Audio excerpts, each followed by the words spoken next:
ایک نمبر کے حرام خور ہو تم لوگ، کام چور ہو، مفت کی روٹیاں توڑتے ہو، ایک کام بھی ڈھنگ کا نہیں کرنا آتا۔ وہ سب پہ اچٹتی ہوئی نظر ڈال کر زہر خوند لہجے میں بولا۔ آپ بات کر کے تو دیکھیں ملک صاحب، وہ لڑکی ابھی اتنی دور نہیں گئی ہوگی، ڈی ایس پی ناکے لگوا دے گا اور لڑکی ڈھونڈ لے گا۔ اسی ملازم نے مشورہ دیا۔ اوئے تو اپنی چونچ بند رکھ، وہ ڈی ایس پی کون سا کام کا ہے سالہ، تم لوگوں کا ہی چٹا ہٹا ہے، نکما ہے وہ بھی، ساری پولیس ہی ہڈ حرام ہے، رشوت خور، وہ بھی جیبیں بھرے گا اور باتوں سے پیٹ بھرے گا، کرے گا کچھ نہیں۔ ملک عاشر نے سارے کے سارے کتے پال رکھے ہیں جو وقت پڑنے پہ صرف بھونکتے ہیں، کرتے کچھ بھی نہیں۔ سالو ڈوب مرو، دفع ہو جاؤ میری نظروں سے، ڈھونڈ کر لاؤ اسے۔ وہ انہیں گھورتے ہوئے دھاڑا تو سب جلدی سے وہاں سے باہر نکل گئے۔ یار آگے تو سارا جنگل اور ویران علاقہ ہے، کہیں کسی جنگلی جانور کے ہتھے نہ چڑھ گئی ہو۔ وہ جنگل کے سامنے کھڑے ایک دوسرے سے مخاطب تھے۔ یار اگر واقعی وہ لڑکی پولیس یا میڈیا کے ہتھے چڑھ گئی تو ملک صاحب تو گئے سمجھو۔ بکواس نہ کر، ملک صاحب نے سن لیا تو پہلے گیو اٹھا کر دوسرے نے استہزائیہ انداز میں کہا لگایا، ملک صاحب اس بات کو جلدی ختم کروائیں، اگر اس نے میڈیا کے سامنے منہ کھول دیا تو آپ نے اسے اغوا کر لیا تھا تو کیا عزت رہ جائے گی؟ ایک وفادار ملازم نے مشورہ دیا۔ چٹاخ! تبھی ملک عاشر نے ایک زوردار تھپڑ اس ملازم کے منہ پہ مارا۔ کتنی بار کہا ہے اپنی چونچ بند رکھ، بار بار بک بک کرتا ہے۔ وہ مجھے میڈیا کے سامنے پھنسائے گی تو ملک عاشر نے بھی کوئی کچی گولیاں نہیں کھیلی، سمجھے؟ کہتے ہوئے وہ دندناتا ہوا وہاں سے اپنے کمرے کی طرف بڑھ گیا۔ دراب اس کی پشت دیکھ کر رہ گیا۔ محمل سرخ اور روسی لباس میں ملبوس بھاری لہنگا دونوں ہاتھوں سے تھامے سر پٹ دوڑتی ہوئی سڑک کے کنارے کھڑی ہوئی تھی۔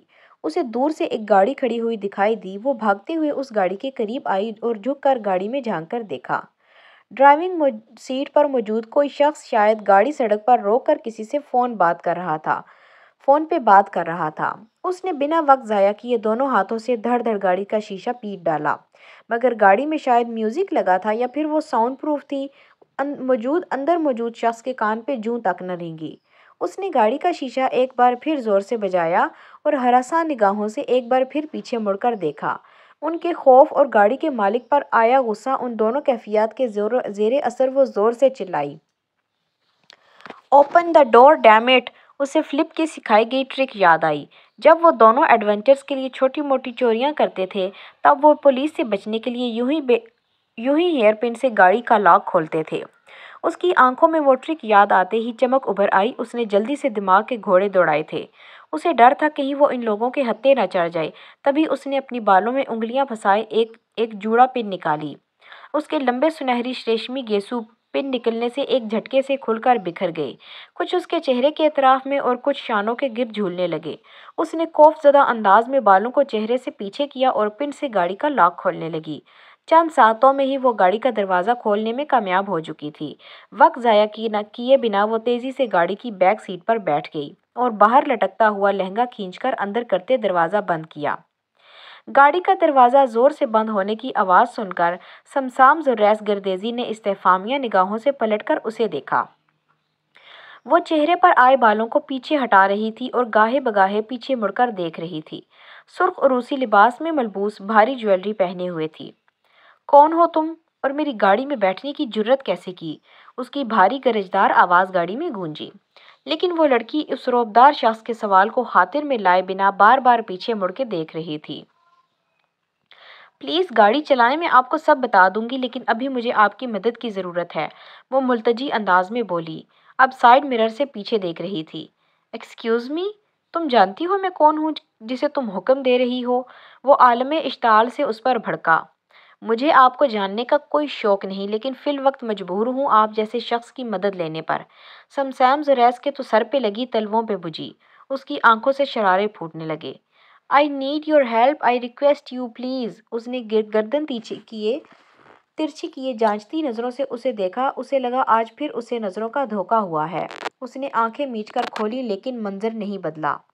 اس کی مونچھوں تلے انابی لبوں پر صرف لمحہ بھر کے لیے زخمی سی مسکراہٹ ابھر کر معدوم ہوئی، جو کسی بھی دیکھنے والے کو دکھائی نہ دیتی۔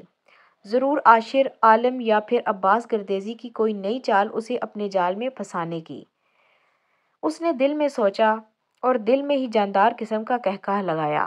اب وہ پہلے جیسا سمسام نہیں رہا تھا جو کسی کی بھی بجھائی گئی بساط کا مہرہ بن جاتا۔ اس نے پلٹ کر دیکھا۔ اس لڑکی کے چہرے پر ہوائیاں اڑی ہوئی تھیں، جیسے وہ کسی سے خوف زدہ تھی، لیکن اب اکڑ ابھی بھی قائم تھی۔ اس کے یوں کسی ماہر کی طرح اس کی لاکڈ گاڑی کو کھول کر اندر آنے والی حرکت نے اس کے دماغ میں اس لڑکی کے لیے شکوک و شبہات پہ حقیقت کی مہر ثابت کر دی تھی۔ محمل نے واپس پیچھے مڑ کر دیکھا۔ کچھ لوگ ہتھیاروں سے لیس انہی کی گاڑی کی طرف آ رہے تھے۔ تم جیسے میری گاڑی کو ان لاکڈ کیے ایک کرمنل کی طرح اندر گھسی ہو۔ I can't trust you. اب آپ خود میری گاڑی سے باہر نکلیں گی یا یہ تردد بھی مجھے ہی کرنا پڑے گا؟ وہ اپنے تئیں مؤدبانہ انداز میں بولا۔ اس لڑکی کو اس وقت وہ شخص دنیا کا سب سے شفاف انسان لگا تھا۔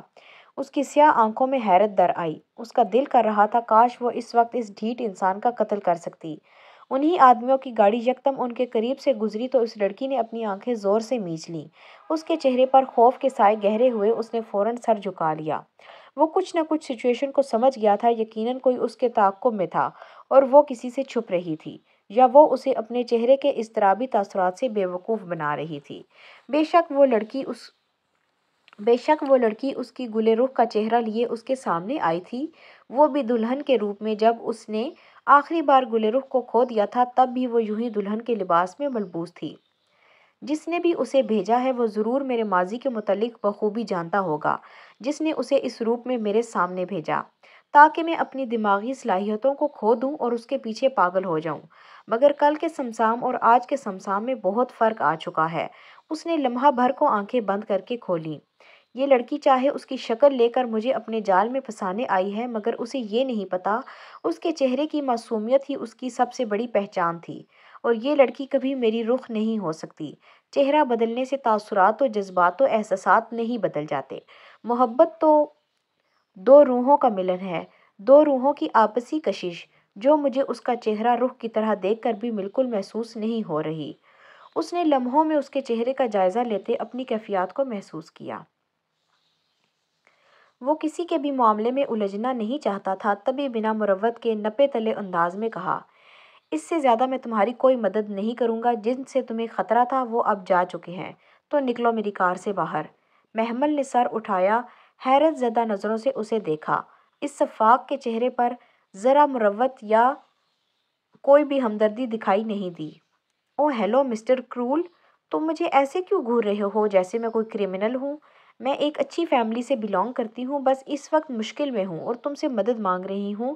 بندہ انسانیت کے ناطے کسی کی مدد کر دیتا ہے، مگر تم میں ذرا لحاظ و مروت نہیں، اور ایسے مجھے گھورنا بند کرو۔ ایسا لگ رہا ہے ان بڑی بڑی آنکھوں سے مجھے سالم نگل جاؤ گے۔ گاڑی جلدی سے آگے بڑھاؤ، یہ نہ ہو وہ لوگ مجھے ڈھونڈتے ہوئے واپس آ جائیں۔ اس کی زبان ایک بار چلنی شروع ہوئی تو پھر رکنے کا نام نہیں لے رہی تھی۔ سمسام زوریس گردیزی کے کانوں سے دھواں نکلنے لگا۔ اس کے سامنے پرندہ پر بھی نہیں مارتا تھا اور یہ لڑکی بلا تکان بولے چلی جا رہی تھی۔